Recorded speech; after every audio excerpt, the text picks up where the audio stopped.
கண்மணி, அன்போட காதலன் நான். கடிதமே இருக்கட்டும், படி. வணக்கம் மக்களே, இன்னைக்கு நாம ஒரு அட்டகாசமான படத்தை பார்க்க போறோம்.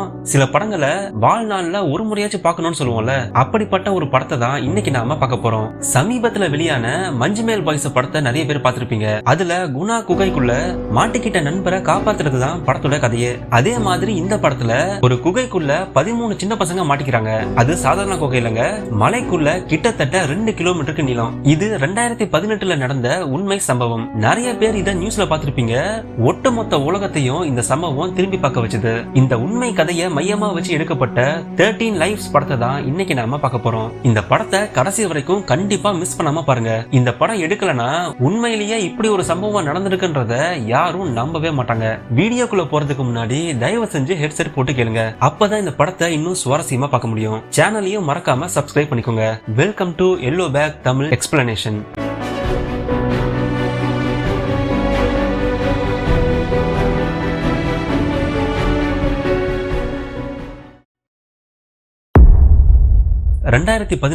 ஜூன் 23 முதல் நாள். தாய்லாந்துல ஒரு சின்ன கிராமத்துல ஸ்கூல் பசங்க ஃபுட்பால் விளையாடிட்டு இருக்காங்க. அன்னைக்கு அந்த டீம்ல இருக்கிற சின்ன பையனுக்கு பிறந்த நாள். அதனால எல்லாரும் பிறந்த நாளை கொண்டாட போறாங்க.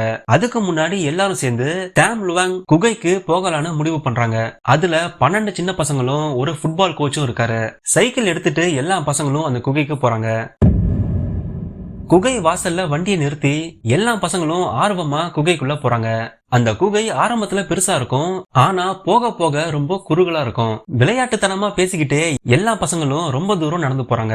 அன்னைக்கு சாயங்காலம் மழை பெய்ய ஆரம்பிக்குது. வெளியே பெய்யற மழை கொஞ்சம் கொஞ்சமா அந்த குகைக்குள்ள நிரம்ப ஆரம்பிக்குது. அன்னைக்கு ராத்திரி ஆகுது. அந்த சின்ன பையனுக்கு பிறந்த நாள் கொண்டாட எல்லாரும் காத்துட்டு இருக்காங்க. ஆனா எந்த பசங்களும் வரவே இல்ல. அப்பதான் அவங்களுக்கு அவங்க பசங்க குகைக்குள்ள மாட்டிக்கிட்ட விஷயம் தெரிய வருது. உடனே அவங்கள தேடி குகைக்கு போறாங்க. அப்ப செய்தியில அதிக அளவுக்கு மழை பெய்ய போகுதுன்னு சொல்றாங்க. அந்த குகைக்கு போய் பாக்குறாங்க. அப்ப ஃபாரஸ்ட் ஆபீசர்ஸ் அவங்கள தடுத்து நிறுத்தி குகைக்குள்ள தண்ணி அதிகமா இருக்கு, யாரும் உள்ள போக கூடாதுன்னு சொல்றாங்க. பசங்களுக்கு என்ன ஆச்சுன்னு தெரியாம பெற்றோர்கள் எல்லாம் பயந்து போயிருக்காங்க.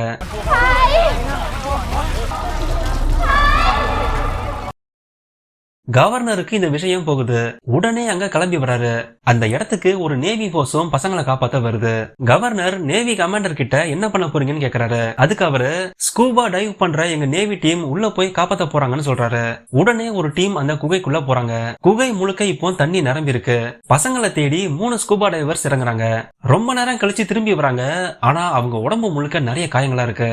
கை கால்கள்லயும் தலையிலையும் பயங்கரமா அடிபட்டிருக்கு. குகைக்குள்ள தண்ணி வேகமா போறதால அவங்கள வீசி அடிச்சிருக்கு. ரத்த வெள்ளத்துல திரும்பி வராங்க. அதனால கவர்னர் அனுமதி இல்லாம யாரும் குகைக்குள்ள போக கூடாதுன்னு சொல்றாரு. இரண்டாம் நாள். இந்த சம்பவம் தாய்லாந்துல மட்டும் இல்ல, உலகம் முழுக்க பெரிய செய்தியாகுது. அந்த பசங்களை காப்பாத்த ஏகப்பட்ட வாலண்டியர்ஸ் வராங்க. மினிஸ்டரும் அந்த இடத்துக்கு வந்து பாக்குறாரு. கவர்னர் கிட்ட அந்த பசங்களை காப்பாத்துறது உங்க பொறுப்பு, அதுக்கு என்ன ஆர்டர் வேணாலும் போடலாம்னு சொல்றாரு. உடனே ஒரு மிகப்பெரிய பம்பை வரவழைச்சு அந்த குகைக்குள்ள இருக்கிற தண்ணிய வெளியெடுக்க ஆரம்பிக்கிறாங்க. ஊருக்குள்ள ஒரு வயசான தாத்தா இருக்காரு. அவரை தேடி ஒருத்தர் வராரு. நான் பேங்காக்ல இருந்து வரேன். நான் ஒரு வாட்டர் இன்ஜினியர். அந்த பசங்களை காப்பாத்த வந்திருக்கேன். மேல பெரிய அளவுக்கு மழை பெய்யுது. அந்த தண்ணி எல்லாம் வடிஞ்சு குகைக்குள்ள போகுது. அதை நாம தடுத்து நிறுத்தணும். அதுக்கு இந்த மலையை பத்தி நல்லா தெரிஞ்ச ஒருத்தர் எனக்கு வேணும். நீங்க எனக்கு உதவி பண்றீங்களான்னு கேக்குறாரு. அதுக்கு அந்த தாத்தாவும் ஒத்துக்கிறாரு. 2 பேரும் மலைக்கு மேல போய் பாக்குறாங்க. அங்க ஒரு சின்ன ஓட்டையில தண்ணி வேகமா வடிஞ்சு குகைக்குள்ள போகுது. அப்ப அந்த தாத்தா இந்த மாதிரி இங்க 100கணக்கான ஓட்டைகள் இருக்கு, அதை எல்லாத்தையும் அடைக்கணும்னு சொல்றாரு. 5வது நாள். இவர் பேரு ரிக். இவர் ஒரு தீயணைப்பு வீரர். இங்கிலாந்துல இருக்காரு. அவருக்கு ஒரு போன் கால் வருது. போன்ல அவர் நண்பர் ஜான் பேசுறாரு. எனக்கு ஒரு எமர்ஜென்சி கால் வந்துச்சு. தாய்லாந்து குகையில 13 பசங்க மாட்டிக்கிட்டாங்க, அவங்கள காப்பாத்தணும். அதுக்கு உதவி பண்ண தாய்லாந்து கவர்மெண்ட் கிட்ட இருந்து எனக்கு கால் வந்துச்சுன்னு சொல்றாரு. அப்ப ரிக் அந்த குகைய நெட்ல தேடி பாக்குறாரு. இது ஒரு சுற்றுலா தலம், இந்த இடத்துக்கு நம்ம போகணுமான்னு பாக்குறாரு. ரொம்ப நேரம் யோசிச்சு போகலான்னு முடிவு பண்றாங்க. அன்னைக்கு ராத்திரியே தாய்லாந்துக்கு வந்து சேர்றாங்க. இன்னையோட 5 நாள் ஆகுது. ஆனா மழை விடாம பெஞ்சுக்கிட்டே இருக்கு. அவங்க சூட்டை போட்டுக்கிட்டு குகைக்கு போறாங்க. அப்ப அவங்கள நேவி டீம் தடுத்து நிறுத்துறாங்க. அப்ப ரிக், நாங்க 2 பேரும் வாலண்டியர்ஸ், பிரிட்டிஷ் கேவ் ரெஸ்கியூ கவுன்சில்ல இருக்கோம், எங்களை கவர்னர் தான் கூப்பிட்டாருன்னு சொல்றாங்க. அதனால கமாண்டர் அவங்கள குகைக்குள்ள போக அனுமதிக்கிறாரு. 2 பேரும் குகைக்குள்ள நடந்து போறாங்க. 800 மீட்டருக்கு அப்புறம் சேம்பர் 3 இருக்கு. அது வரைக்கும் குகை கொஞ்சம் பெருசா இருக்கும். ஆனா அதுக்கு மேலதான் சவாலே இருக்கு. பாதை ரொம்ப குறுகலா இருக்கும். மொத்த பாதையும் தண்ணிக்குள்ள மூழ்கி இருக்கு. அதுக்குள்ள ஒருத்தர் போறதே ரொம்ப கஷ்டம். சேம்பர் 3 வரைக்கும் ரெஸ்கியூ டீம் இருக்காங்க. இப்ப ரிக்கும் ஜானும் தண்ணிக்குள்ள இறங்கி அந்த குறுகலான பாதை வழியா போக பாக்குறாங்க. கொஞ்சம் தூரத்துல பெரிய இடம் இருக்கு. அங்கதான் தண்ணி எடுக்க பம்ப வச்சிருக்காங்க. அங்க இருந்து இன்னும் நீச்சல் அடிச்சு போறாங்க. ஏற்கனவே போன நேவி டீம் அவங்க போன வழியில கயிறு கட்டி வச்சிருக்காங்க. அத பின்தொடர்ந்து போறாங்க. பொதுவா இந்த மாதிரி குகைக்குள்ள போகும்போது கயிறு கட்டி வைப்பாங்க. அப்பதான் பாதை மாறாம போன வழியிலேயே திரும்பி வர முடியும். அந்த இடம் ரொம்ப சின்னதா இருக்கு. ஆனா அதுக்குள்ள தண்ணியோட வேகம் ரொம்ப அதிகமா இருக்கு. கொஞ்சம் தவறுனாலும் பாறைகள் மேல மோதி பலமா அடிபடும். கிட்டத்தட்ட 4 மணி நேரம் கடந்து போகுது. ரிக்கும் ஜானும் அந்த குகையோட டி ஜங்ஷனுக்கு வராங்க. ஏற்கனவே வந்த நேவி டீமும் இது வரைக்கும் தான் வந்திருக்காங்க. இது வரைக்கும் அவங்க கடந்து வந்த தூரம் 1600 மீட்டர், 1.5 கிலோமீட்டர் தூரம். 2 பேரும் தொடர்ந்து முன்னேறாங்க. ஆனா அதுக்கப்புறம் தண்ணியோட வேகம் இன்னும் அதிகமா இருக்கு. அது மட்டும் இல்ல, தண்ணியில பாறைகளும் அடிச்சுக்கிட்டு வருது. பாறைகள் வேகமா உருண்டு வரதால அவங்களால முன்னேறி போக முடியல. இதுக்கு மேல போனா ஆபத்து. அதனால 2 பேரும் திரும்ப வராங்க. திரும்ப வரும்போது முன்ன விட இப்போ தண்ணியோட அளவு அதிகமாயிடுச்சு. சேம்பர் 3 கிட்ட வரும்போது அங்க ஒருத்தர் தனியா மாட்டிக்கிட்டு இருக்காரு. நான் பம்ப சரி பண்ண வந்தேன், ஆனா தண்ணி அதிகமாயிடுச்சு, என்னால வெளியே போக முடியலன்னு சொல்றாரு. அப்ப ரிக் அவர்கிட்ட எங்களோட நீந்தி வாங்கன்னு சொல்றாரு. அவருக்கு சுவாசிக்க பைப்பையும் கொடுக்கறாரு. ஸ்கூபா டைவிங் பைப்புல வாய் வழியா தான் மூச்சு விட முடியும். அது நம்ம நினைக்கிற மாதிரி ஈஸியான விஷயம் கிடையாது. ரொம்ப கஷ்டம். அதிக பயிற்சி வேணும். அதனால அவரால் மூச்சு விட முடியல. மூச்சு திணற ஆரம்பிக்கிறாரு. ஒரு கட்டத்துல ரிக்க தள்ளி விட்டு மூச்சு விட மேல போறாரு. அப்ப மேல பாறையில வேகமா மோதுறாரு. தலையில பெரிய காயம் படுது. மறுபடியும் ரிக் அவருக்கு பைப்பை கொடுத்து அங்க இருந்து அவரை இழுத்துட்டு போறாங்க. ஆனா அப்பவும் அவரால் நீந்த முடியல. கஷ்டப்பட்டு மூச்சு திணறி வராரு. ஒரு வழியா சேம்பர் 3க்கு அவரை கூட்டிட்டு வராங்க. உடனே அவரை காப்பாத்தி ஹாஸ்பிடலுக்கு கூட்டிட்டு போறாங்க. கவர்னர் என்ன ஆச்சுன்னு கேக்குறாரு. அதுக்கு ரிக்கும் ஜானும், நாங்க டி ஜங்ஷன் வரைக்கும் போனோம், அதுக்கு மேல போக முடியலன்னு சொல்றாங்க. அதுக்கு நேவி கமாண்டர், எங்க டீம் போன அளவுக்கு தான் இவங்களும் போயிருக்காங்க, இவங்களுக்கு பதிலா இனிமேல் நாங்களே போறோம்னு சொல்றாரு. அப்ப கவர்னர் 2 பேருக்கிட்டையும் தண்ணி ரொம்ப அதிகமா இருக்கிறதால என்னுடைய பர்மிஷன் இல்லாம இனிமேல் தண்ணிக்குள்ள போகாதீங்கன்னு சொல்றாரு. 7வது நாள். இன்னையோட 1 வாரம் ஆகுது. மழை விடாம பெஞ்சுக்கிட்டே இருக்கு. அந்த பசங்க உள்ள எங்க இருக்காங்க? உயிரோட இருக்காங்களா இல்லையா? ஒருவேளை உயிரோட இருந்தா கூட உள்ள காத்து ரொம்ப கம்மியா இருக்கும். ரொம்ப நாள் உள்ள உயிர் வாழ முடியாது. அது மட்டும் இல்ல, தண்ணினால நோய் தொற்று வரவும் வாய்ப்பு இருக்கு. அவங்களுக்கு என்ன ஆச்சுன்னு தெரியாம எல்லாரும் பயந்து போயிருக்காங்க. நேவி டீமும் ஒன்னும் செய்ய முடியாம இருக்காங்க. அப்ப ஒரு பையனோட அப்பா கமாண்டர் கிட்ட, எங்க பசங்க உள்ள உயிரோட இருப்பாங்களான்னு தெரியல, உங்களை கெஞ்சி கேட்டுக்கிறேன், அவங்க இறந்த உடம்பையாச்சு எங்களுக்கு எடுத்துட்டு வந்து கொடுங்கன்னு சொல்றாரு. அந்த இடத்துக்கு அமெரிக்கன் ஏர்போர்ஸும் உதவி பண்ண வராங்க. கவர்னர் ஒரு மீட்டிங் போடுறாரு. பசங்க உள்ள எங்க இருப்பாங்கன்னு நமக்கு தெரியாது. குகைக்குள்ள மேடான பகுதியில தான் அவங்க இருக்கணும். அது கிட்டத்தட்ட 2 கிலோமீட்டர் தூரம் இருக்கு. அந்த இடத்துக்கு போறது ரொம்ப கஷ்டம். நம்முடைய பெரிய கேள்வி இப்போ, நாம எப்ப போக போறோம், யார் உள்ள போக போறான்னு கேக்குறாரு. அப்ப கமாண்டர், நேவியால உள்ள போக முடியாது, அது ரொம்ப ஆபத்தானது, மழை நிக்கிற வரைக்கும் நாம காத்திருக்கணும்னு சொல்றாரு. தண்ணிய மொத்தமா பம்ப் பண்ணி எடுத்த அப்புறம் தான் நேவி டீமால போக முடியும்னு சொல்றாரு. அப்ப ரிக் கவர்னர் கிட்ட, நாங்க 2 பேரும் போறோம், எங்களுக்கு இதுல நிறைய அனுபவம் இருக்கு, நேவி டீமால இதுக்குள்ள போக முடியாது, அவங்களுக்கு இதுல அனுபவம் கம்மி, நாங்க 2 பேரும் 30 வருஷமா இதை பண்ணிருக்கோம், குகைக்குள்ள போறதுக்கு நிறைய டெக்னிக் இருக்கு, நாங்க இப்ப கூட போறோம்னு சொல்றாரு. அதுக்கு கவர்னர், இப்ப போறது உயிருக்கே ஆபத்து, மழை நிக்கிற வரைக்கும் காத்திருப்போம்னு சொல்றாரு. 8வது நாள். கவர்னர் மலைக்கு மேல வேலை செய்யற அந்த டீமை பாக்குறாரு. அந்த வாட்டர் இன்ஜினியர் கிட்ட, இங்க நீங்க என்ன பண்றீங்க, உங்களுக்கு என்ன உதவி வேணும்னு கேக்குறாரு. அதுக்கு அவரு, குகை மலைக்கு அடியில இருக்கு, மேல பெய்யற மழை வடிஞ்சு குகைக்குள்ள போகாம இருக்க தடுக்கணும், அப்பதான் உள்ள தண்ணி குறையும்னு சொல்றாரு. கவர்னர் அதுக்குதான் கீழே பம்ப் இருக்கேன்னு சொல்றாரு. அதுக்கு இன்ஜினியர், அந்த பம்புனால எந்த பிரயோஜனமும் இல்ல, மேல வடிகிற தண்ணிய திசை திருப்புறது தான் ஒரே வழின்னு சொல்றாரு. ஆனா அது சுலபம் இல்ல, நிறைய செலவாகும்னு சொல்றாரு. மலைக்கு அடியில விவசாயம் பண்ற மக்களை கூப்பிட்டு பேசுறாங்க. தண்ணி வடிஞ்சு குகைக்குள்ள போகாம இருக்க தண்ணி போற வழியை நாம திசை மாட்டணும், அப்படி மாத்தினா மொத்த தண்ணியும் விவசாய நிலத்துக்குள்ள வந்துடும், உங்க பயிரெல்லாம் வீணா போயிடும், இதுக்கு நீங்க சம்மதிக்கிறீங்களான்னு கேக்குறாங்க. அதுக்கு அந்த விவசாயிகள் கொஞ்சம் கூட யோசிக்காம, தாராளமா தண்ணியை திருப்பி விடுங்க, பயிர் வீணா போனாலும் பரவாயில்ல, அந்த பசங்களை காப்பாத்துங்கன்னு சொல்றாங்க. உடனே தண்ணிய மொத்தமும் பம்ப் பண்ணி விவசாய நிலத்துக்குள்ள விடுறாங்க.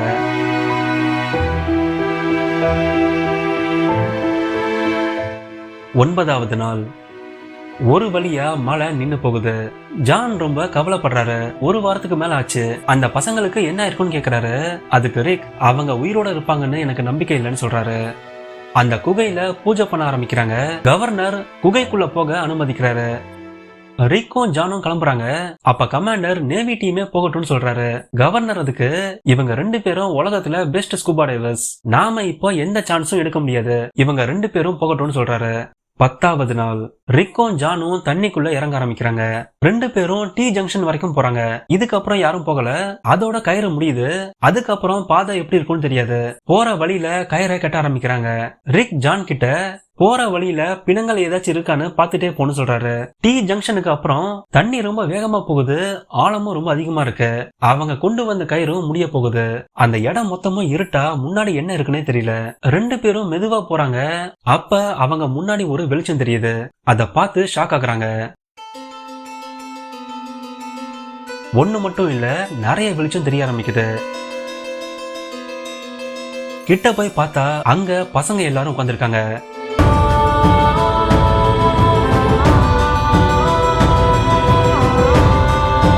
அவங்கள பார்த்த சந்தோஷத்துல ஜான் இங்க மொத்தம் எத்தனை பேர் இருக்கீங்கன்னு கேக்குறாரு. அதுக்கு அந்த பசங்க 13 பேரும் சொல்றாங்க. குகைக்குள்ள வந்த எல்லாருமே உயிரோட தான் இருக்காங்க. ஜானால அதை நம்பவே முடியல. நீங்க உள்ள மாட்டி 10 நாள் ஆச்சு, இன்னும் நீங்க உயிரோட இருக்கீங்க, நீங்க எல்லாரும் பெரிய தைரியசாலிகள்னு பாராட்டுறாரு. அதுக்கு அந்த பசங்க கோச் தான் எங்களை நல்லா பாத்துக்கிட்டாரு, எங்களுக்கு தைரியம் கொடுத்து பதட்டப்படும் போது தியானம் பண்ண வச்சாரு, அவரால் தான் நாங்க உயிர் பொழைச்சோம்னு சொல்றாங்க. எங்களுக்கு ரொம்ப பசிக்குது, எங்களை நீங்க எப்ப காப்பாத்துவீங்கன்னு கேக்குறாங்க. அதுக்கு ஜான் கண்டிப்பா உங்களை தேடி ஒரு டீம் வரும், நாளைக்கு உங்களை காப்பாத்த திரும்ப வருவோம், கூடவே சாப்பாடும் கொண்டுட்டு வருவோம்னு சொல்றாரு. அப்ப கோச் பசங்களை குகைக்குள்ள கூட்டிட்டு வந்ததுக்கு பெற்றோர்கள் எல்லாரும் என் மேல கோவமா இருப்பாங்க, எல்லாரும் என்ன மன்னிச்சிடுங்கன்னு அழுதுகிட்டே சொல்றாரு. அவங்களுக்கு டார்ச் லைட்டை கொடுத்துட்டு 2 பேரும் அங்க இருந்து கிளம்புறாங்க. இப்ப பசங்க மாட்டிக்கிட்டு இருக்கிற இடம் வாசல்ல இருந்து 2500 மீட்டர், 2.5 கிலோமீட்டர் தூரம். போயிட்டு வந்த பயண நேரம் மொத்தம் 6 மணி நேரம் 30 நிமிஷம். வெளியே வந்ததும் நாங்க பசங்களை பார்த்தோம்னு சொல்றாங்க. அவங்க எடுத்த வீடியோ டேப்பை கொடுக்கறாங்க. இத கேட்டதும் எல்லாரும் பயங்கர சந்தோஷப்படுறாங்க. அங்க வேலை செய்யற மக்கள் எல்லாருக்கும் அப்பதான் ஒரு புத்துணர்ச்சி கிடைச்ச மாதிரி இருக்கு. இந்த தகவலை செய்தியில சொல்றாங்க. உலகம் முழுக்க எல்லா மக்களும் நிம்மதி அடைறாங்க. ஒரே நாள் நைட்ல ரிக்கும் ஜானும் ஹீரோவாகிறாங்க. அங்க இருக்கிற எல்லா மக்களும் அவங்கள பாராட்டுறாங்க. கவர்னர் 2 பேர்கிட்டையும் நியூஸ் சேனலுக்கு இன்டர்வியூ கொடுக்க சொல்றாரு. அப்ப ரிக் கோவத்துல இன்டர்வியூல எங்களை என்ன சொல்ல சொல்றீங்க, அந்த பசங்களை உயிரோட கொண்டு வர முடியாதுன்னு சொல்ல சொல்றீங்களான்னு கேக்குறாரு. அதை கேட்டு கவர்னர் ஷாக் ஆகுறாரு. பசங்களை வெளியே கொண்டு வர்றது சாதாரண விஷயம் இல்ல, அப்படி கொண்டு வந்தா அவங்க பாடி மட்டும் தான் கிடைக்கும்னு சொல்றாரு. அதுக்கு கவர்னர் எங்க கிட்ட திறமையான நேவி ஆபீசர் இருக்காங்கன்னு சொல்றாரு. அதுக்கு ரிக் நான் சொல்றத புரிஞ்சுக்கோங்க, நாங்க முதல் முறை போகும்போது ஒருத்தரை காப்பாத்தி கூட்டிட்டு வந்தோம், அது ரொம்ப குறைஞ்ச தூரம், ஆனா அவரால் அதுக்குள்ள வர முடியல, மூச்சு திணறி பயங்கரமா காயப்பட்டாரு, ரொம்ப கஷ்டப்பட்டு அவரை காப்பாத்தணும். இந்த நிலைமையில சின்ன பசங்களை 2.5 கிலோமீட்டருக்கு எப்படி கூட்டிட்டு வருவீங்க, பாதியிலேயே அவங்க மூச்சு திணறி இறந்துருவாங்க, அவங்க பிணத்தை தவிர எதையும் கொண்டு வர முடியாதுன்னு சொல்றாரு. இத கேட்டு எல்லாரும் உடைஞ்சு போறாங்க. இன்னைக்கு 11வது நாள். பசங்க எல்லாரும் எப்ப நம்மள காப்பாத்த வருவாங்கன்னு காத்துக்கிட்டு இருக்காங்க. குகையில வடிகிற தண்ணிய குடிச்சுக்கிட்டு சமாளிக்கிறாங்க. பசங்களுக்கு சாப்பாடு கொடுக்க ஒரு நேவி டீம் கிளம்புறாங்க. அப்ப ரிக் அவங்களுக்கு போற பாதை எப்படி இருக்குன்னு சொல்றாரு. குறிப்பா பசங்க இருக்கிற இடத்துக்கு பக்கத்துல ஒரு வளைவு இருக்கும், அது ரொம்ப சின்னதா இருக்கும், தண்ணியும் பயங்கர வேகமா ஓடும், அங்க கவனமா போங்கன்னு சொல்றாரு. ரிக் சொன்ன மாதிரியே நேவி டீம் ரொம்ப கவனமா போறாங்க. கடைசியா பசங்களையும் பாக்குறாங்க. அவங்க கொண்டு வந்த சாப்பாடை கொடுக்கறாங்க. ஒரு டாக்டர் வந்து பசங்களை சோதிச்சு பாக்குறாரு. அப்பதான் கவனிக்கிறாங்க அந்த குகையில ஆக்சிஜன் 20% கீழே இருக்கு, இன்னும் கொஞ்ச நாள்ல ஆக்சிஜன் மொத்தமா முடிஞ்சிடும், அதனால கொண்டு வந்த சிலிண்டர் எல்லாத்தையும் அங்கேயே வைக்கிறாங்க. வந்த நேவி எல்லாரும் அங்கேயே தங்குறாங்க. ஒருத்தர் மட்டும் திரும்ப போறாரு. ஒரு முறை இப்படி போயிட்டு வர்றதுக்கே ஒரு நாள் ஆகிடுது.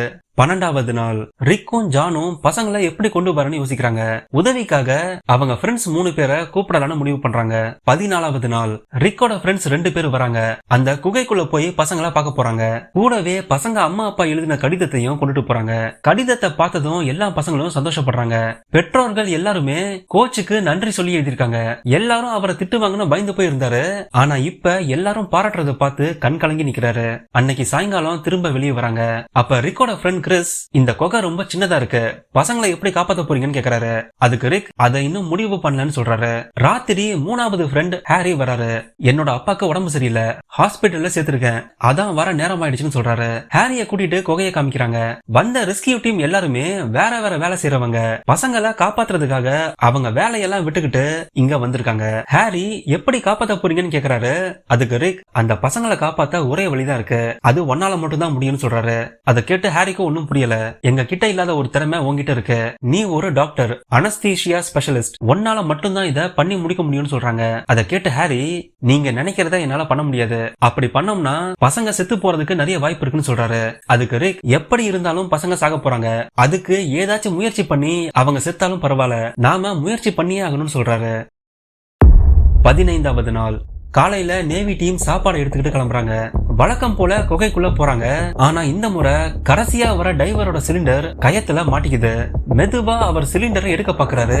ஆனா அப்ப தவறுதலா சிலிண்டரை இழுக்கும் போது அதுல இருக்கிற பாதி காத்து வெளியே வந்துருது. பதறி போய் அந்த டைவர் பாதியிலேயே திரும்ப வர பாக்குறாரு. ஆனா அதுக்கு முன்னாடியே ஆக்சிஜன் தீர்ந்து போய் குகைக்குள்ளேயே இறந்து போறாரு.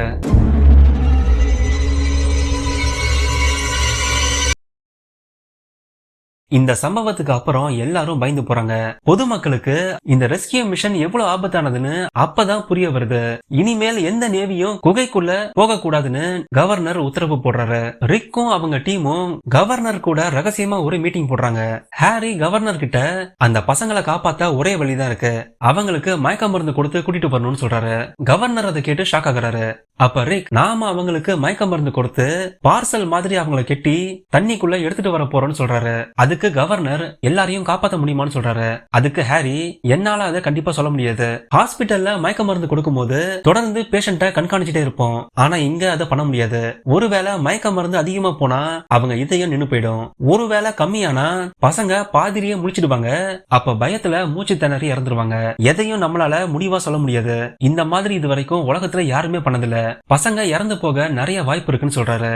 அப்ப கவர்னர் அவங்க கிட்ட, நமக்கு இதை விட்டா வேற வழி இல்ல, நீங்க சொன்ன மாதிரியே பண்ணுவோம், ஒருவேளை இதை நாம ஒழுங்கா பண்ணி முடிச்சா நம்ம எல்லாருமே இந்த வெற்றிக்கு காரணம், ஒருவேளை திட்டம் தோல்வி அடைஞ்சா அதுக்கு நான் மட்டும்தான் காரணம், நீங்க எதுக்கும் கவலைப்படாம போங்கன்னு சொல்றாரு. பசங்களுக்கு மயக்க மருந்து கொடுக்க போறத நம்மளை தவிர வேற யாருக்கும் தெரியக்கூடாதுன்னு சொல்றாரு. 16வது நாள் ரிக்கும் அவரோட ஃப்ரெண்ட்ஸும் பசங்களை காப்பாத்த கிளம்புறாங்க. குகை வாசல்ல இருந்த எல்லா மீடியாவையும் வெளியே போக சொல்றாங்க. ஒருவேளை பசங்க இறந்து வந்தா அந்த செய்தி வெளியே தெரிஞ்சு பெரிய குழப்பமாகும், அதனால ரொம்ப ரகசியமா வச்சிருக்காங்க. ஹாரி எல்லாருக்கும் மயக்க ஊசி எப்படி போடணும்னு சொல்லி தராரு. இந்த ஊசி அரை மணி நேரம் தான் வேலை செய்யும், ஆனா பசங்களை கூட்டிட்டு வர 3.5 மணி நேரம் ஆகும். அரை மணி நேரத்துக்கு ஒரு முறை ஊசிய போட்டுக்கிட்டே இருக்கணும்னு சொல்றாரு. உலகம் முழுக்க பசங்க பத்திரமா வெளியே வரணும்னு கடவுளை வேண்டிக்கிட்டு இருக்காங்க. ஆனா அன்னைக்கு வானத்துல இருந்தோ சொர்க்கத்துல இருந்தோ பாக்குற கடவுள் அவங்கள காப்பாத்த போறது இல்ல. இந்த 5 பேரால மட்டும்தான் கடவுள் மாதிரி அந்த 13 பசங்களை காப்பாத்த முடியும். 5 பேரும் நீந்தி பசங்க இருக்கிற இடத்துக்கு போறாங்க. இன்னைக்கு காப்பாத்த போறோம்னு சொன்னதும் பசங்க எல்லாரும் பயங்கர சந்தோஷப்படுறாங்க. இன்னைக்கு 4 பேரை கூட்டிட்டு போக போறோம்னு சொல்றாங்க. 13 பேர்ல இருக்கிற சின்ன பையனை முதல்ல தேர்ந்தெடுக்கிறாங்க. ஃபேஸ் மாஸ்க போட்டு பாக்குறாங்க. ஆனா அந்த பையனுக்கு மாஸ்க் ரொம்ப பெருசா இருக்கு, அதனால வேற பையனை வர சொல்றாங்க. அடுத்த பையனுக்கு ஸ்கூபா டைவிங் சூட்டை போட்டு விடுறாங்க. அந்த பையனை சுத்தி கை கால்களை அசைக்க முடியாத அளவுக்கு கயரால கட்டுறாங்க. மத்த பசங்களுக்கு அங்க என்ன நடக்குதுன்னே புரியல. அந்த பையன் கிட்ட பேசிக்கிட்டு மெதுவா மயக்க ஊசியே போடுறாரு. அந்த பையன் மயங்கி போறான். அப்ப அவனுக்கு ஃபேஸ் மாஸ்க போட்டு விடுறாங்க.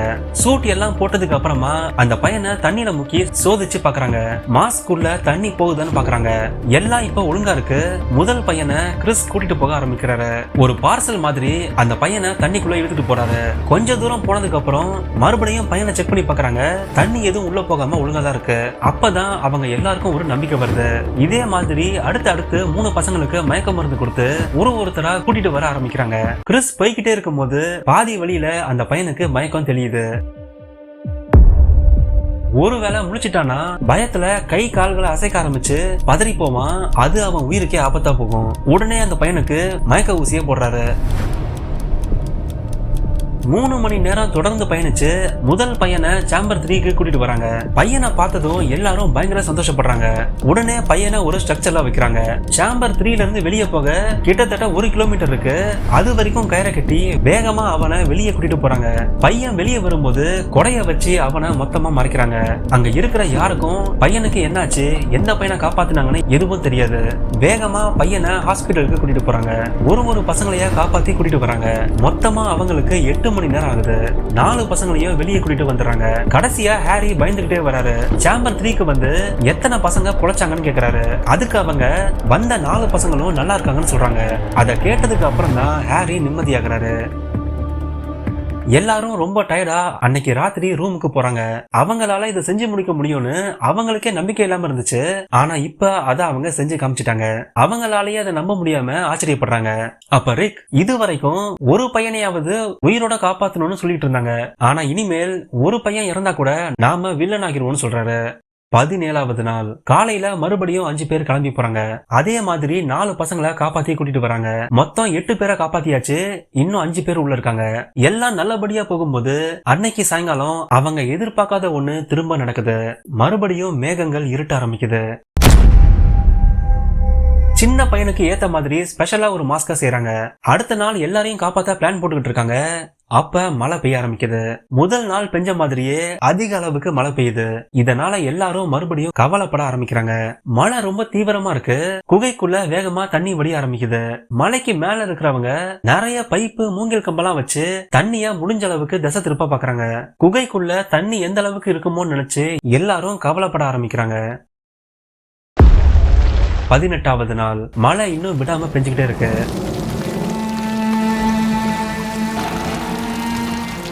விவசாய நிலம் மொத்தமும் தண்ணியில மூழ்கி போகுது. தண்ணிக்குள்ள இறங்க முடியுமா, பசங்களை காப்பாற்ற முடியுமான்னு யோசிக்கிறாங்க. குகைக்கு வந்து பார்த்தா முதல் நாள் பார்த்த அதே அளவுக்கு தண்ணி இப்போ ஏறி இருக்கு. இதை விட்டா அதுக்கப்புறம் உள்ள இருக்கிறவங்களை காப்பாற்றவே முடியாது. அதனால தண்ணிக்குள்ள இறங்கலான்னு முடிவு பண்றாங்க. தண்ணி இப்போ நினைச்சதை விட அதிவேகமா இழுத்துட்டு போகுது.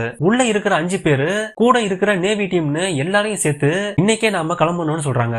அந்த சின்ன பையனுக்கு மாஸ்க போட்டு பாக்குறாங்க. ஆனா அந்த மாஸ்க் அவனுக்கு பொருத்தமா இல்ல. தலையில கொஞ்சம் கேப் இருக்கு. அந்த மாஸ்க முடிஞ்ச அளவுக்கு அட்ஜஸ்ட் பண்ணி அந்த பையனுக்கு போட்டு பாக்குறாங்க. மாஸ்க் ஒரு அளவுக்கு பொருந்தது. ஆனா லேசா இடிச்சா கூட மாஸ்க் உள்ள தண்ணி போயிடும். அது அந்த பையன் உயிருக்கே ஆபத்தா போயிடும். அப்ப கிறிஸ், நான் அந்த பையனை கூட்டிட்டு போறேன். முடிஞ்ச அளவுக்கு ரொம்ப மெதுவா போறேன். அவன் மாஸ்க கழண்டு வராம நான் பாத்துக்கிறேன்னு சொல்றாரு. அந்த சின்ன பையனை முதல்ல கூட்டிட்டு போறாங்க. ஜங்ஷன் கிட்ட வரும்போது தண்ணி இப்போ பயங்கர வேகமா வருது. அந்த பையனையும் மாஸ்கையும் பிடிச்சுக்கிட்டு கிறிஸ் ரொம்ப கவனமா கூட்டிட்டு போறாரு. அடுத்தடுத்து மீதி பசங்களையும் கூட்டிட்டு போறாங்க. கடைசியா கோச்சையும் கூட்டிட்டு போறாங்க. இப்ப மீதி இருக்கிறது ஹாரியும் நேவி டீமும் தான். எல்லாரும் கிளம்ப ஆரம்பிக்கிறாங்க. சாம் ஒரு பையனை கூட்டிட்டு வராரு. தண்ணி அவர் எதிர்பார்த்ததை விட ரொம்ப வேகமா வருது. எதிர்க்க என்ன இருக்குன்னு அவரால் பார்க்க முடியல. ஒரு கட்டத்தை அவர் கயிறை விடுறாரு. தண்ணி அவரை வேகமா அடிச்சிட்டு போகுது. இப்ப எங்க இருக்கோம், எந்த பக்கம் போகணும்னு தெரியாம மாட்டிக்கிட்டு முழிக்கிறாரு. வெளியவும் தண்ணி அளவு ரொம்ப வேகமா ஏறிக்கிட்டே வருது. நேவி டீம் ரொம்ப கஷ்டப்பட்டு நீச்சல் அடிச்சு வராங்க. அப்ப ஹாரி சாம பாக்குறாரு. நான் தெரியாம கயிறை விட்டுட்டேன், வழி தெரியாம இங்க மாட்டிக்கிட்டேன்னு சொல்றாரு. அப்ப ஹாரி இனிமேல் நான் பாத்துக்கிறேன்னு கடைசி பையனை கூட்டிட்டு வராரு. கஷ்டப்பட்டு எல்லா பசங்களையும் வெளியே கூட்டிட்டு வராங்க. கடைசியா இன்னும் 3 பேர் வரணும். அவங்களுக்காக காத்துக்கிட்டு இருக்காங்க. நேவி டீம் வரும்போது மறுபடியும் பாறைகள் இடிஞ்சு விழுது. பாறைகள் மோதி பலத்த காயப்படுறாங்க. சேம்பர் 3ல தண்ணி ரொம்ப வேகமா ஏறிக்கிட்டே இருக்கு. பிரஷர் தாங்க முடியாம பம்ப் வெடிச்சு செதறுது. எல்லாரும் என்ன பண்ணன்னு தெரியாம பயந்து காத்துக்கிட்டு இருக்காங்க. அப்ப அந்த நேவி டீமும் கடைசியா காயப்பட்டு வராங்க. எல்லாரையும் காப்பாத்தி வெளியே எடுக்கிறாங்க.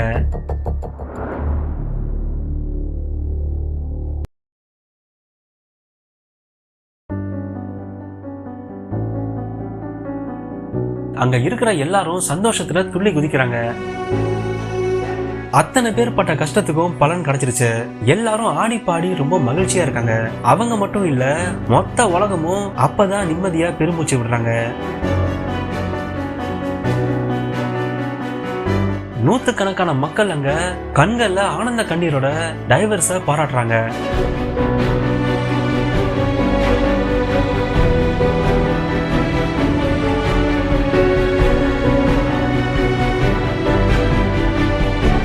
அவங்க எல்லாரையும் ஹீரோவா இல்ல கடவுள் மாதிரி பாக்குறாங்க.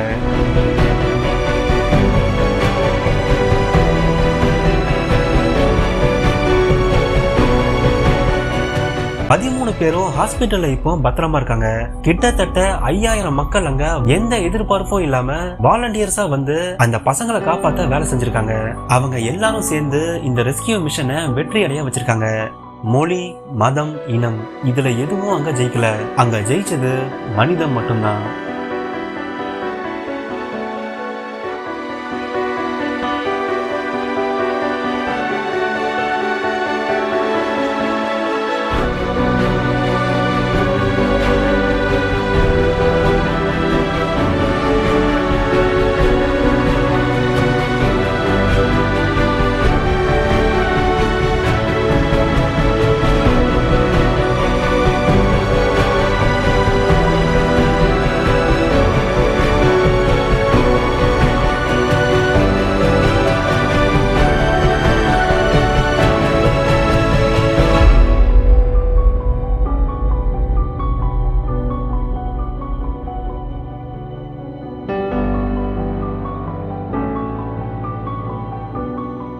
இதோட இந்த படம் முடிவுக்கு வருது. என்ன மக்களே, படம் எப்படி இருந்துச்சு? இப்படி ஒரு படத்தை எடுக்கலனா உண்மையிலேயே இப்படி ஒரு சம்பவம் நடந்திருக்குன்னு யாரும் நம்ப கூட மாட்டாங்க. யாராலையும் முடிக்கவே முடியாதுன்னு நினைச்ச விஷயத்த அந்த மக்களை முடிச்சு காமிச்சிருக்காங்க. இந்த படம் பார்க்கும்போது எனக்கு ரொம்ப இன்ஸ்பைரிங்கா இருந்துச்சு. உங்களுக்கும் பிடிச்சிருக்கும்னு நம்புறேன். வீடியோ எப்படி இருந்துச்சுன்னு மறக்காம உங்க கருத்துக்களை சொல்லுங்க. பிடிச்சிருந்தா ஒரு லைக்கும் போடுங்க. அப்பதான் இந்த வீடியோ நிறைய பேருக்கு போய் சேர எனக்கு உதவியா இருக்கும். இந்த வீடியோ பிடிச்சிருந்தா மறக்காம உங்க ஃப்ரெண்ட்ஸுக்கும் ஷேர் பண்ணி சப்போர்ட் பண்ணுங்க. வீடியோ பார்த்துட்டு அப்படியே போயிடாதீங்க. மறக்காம நம்ம சேனலை சப்ஸ்கிரைப் பண்ணிக்கோங்க. அடுத்த வாரம் இன்னொரு தரமான படத்துல பார்ப்போம். நன்றி.